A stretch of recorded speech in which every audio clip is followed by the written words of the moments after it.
তোরা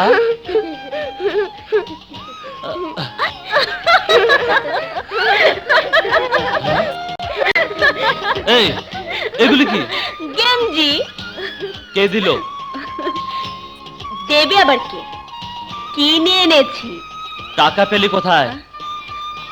তুমি কি মনে করেছো আমি আবার ধান্দাবাজি করে টাকা কামিয়েছি? তা না হলে? আমার পরিশ্রমের টাকা দিয়ে কিনেছি। কি পরিশ্রম?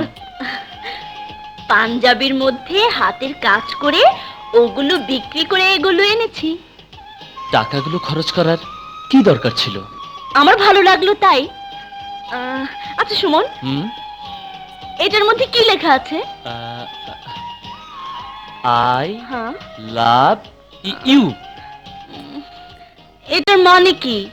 এর মানে আমি তো তোমাকে ভালোবাসি। সত্যি? কি? এই যে তুই বললি আমাকে তুই ভালোবাসিস। এই মারবো এক থাপ্পড়।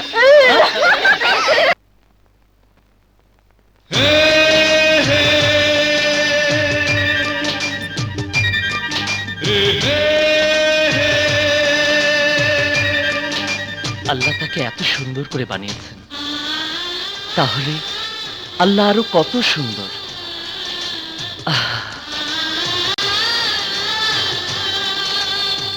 নাও। হ্যাঁ, দুধ। দুধ নয় তো কি? তুই কেন নিয়ে এলি? মা কোথায়? এখন থেকে আমি নিয়ে আসবো। কেন? কয়দিন পর তো দায়িত্বটা আমাকেই নিতে হবে, তাই অভ্যেস করছি। তার মানে? ন্যাকা, এই বয়সেও যখন বোঝো না তখন বুঝবে আর কখন? হ্যাঁ, বুঝতাম যদি তুই ওই সিদ্দিকী সাহেবের মেয়ের মতো সুন্দরী হতি। এই নাও।